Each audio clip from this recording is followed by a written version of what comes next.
साथियों देखिए, हमने सिंगल बेंच में लड़ाई लड़ते हुए पूरे उत्तर प्रदेश के लगभग 15 से 20 हजार भाई बहनों का कल्याण हुआ। इसके बाद भी हमारे माननीय हाई कोर्ट इलाहाबाद से जिन क्वेश्चनों पर मुझे पूरा उम्मीद थी कि ये क्वेश्चन बढ़ेंगे तो पूरे उत्तर प्रदेश से लगभग जो 1, 2, 3 नंबर से फेल हो रहे हैं उनको जो है अध्यापक पात्रता परीक्षा 2019 में बैठने का मौका मिलेगा और 69,000 भर्ती के हकदार होंगे। लेकिन साथियों, दुर्भाग्य रहा उत्तर प्रदेश इलाहाबाद हाई कोर्ट से उन बेरोजगार भाई बहनों का जो 1, 2, 3 नंबर से फेल हो रहे थे। मैं डबल बेंच जाता हूं। डबल बेंच में परीक्षा स्टे का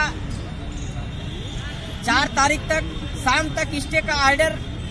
होता है। यह पूरा उत्तर प्रदेश का हर एक बच्चा जानता है। इसके बाद 5 तारीख को एकाएक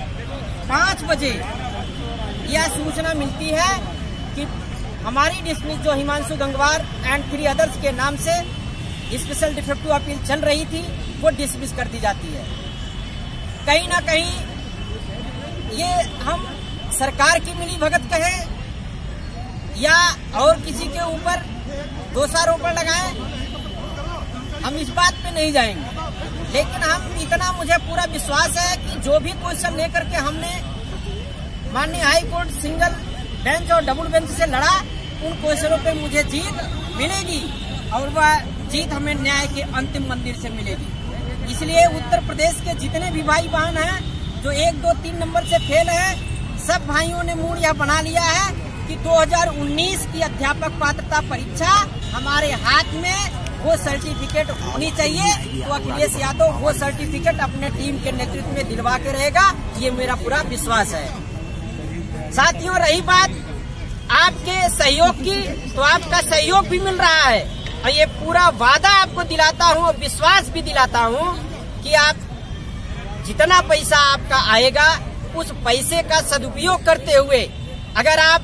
कपिल सिब्बल की बात करेंगे तो कपिल सिब्बल को भी खड़ा करूंगा, राम जेठमलानी की बात करेंगे तो राम जेठमलानी को भी मैं खड़ा करूंगा, क्योंकि आपके एक पैसे का हम हिसाब देंगे।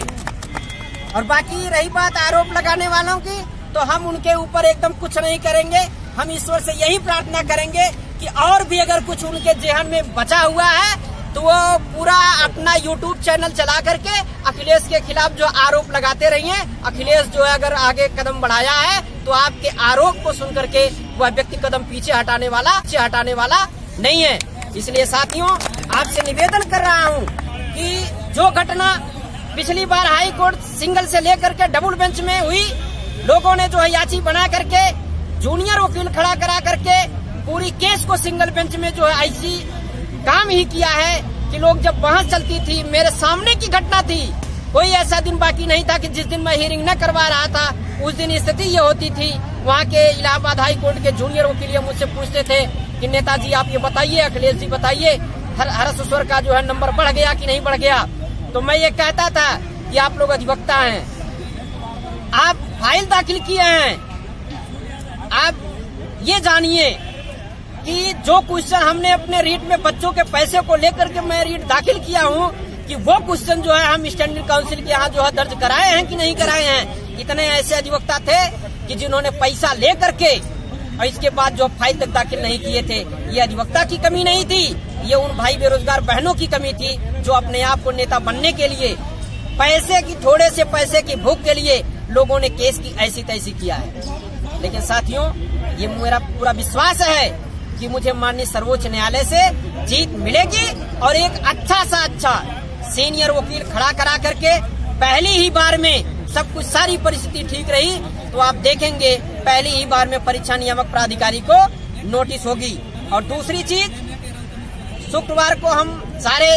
अधिवक्ता सीमांत जी को लेकर के मैं सुप्रीम कोर्ट निकल रहा हूं और वहां देखता हूं कि अगर एनसीईआरटी को वहां अगर पार्टी अलग से बनाया जा सकता है तो एनसीईआरटी एससीईआरटी दोनों को मैं पार्टी बनाने का काम करूंगा, क्योंकि ये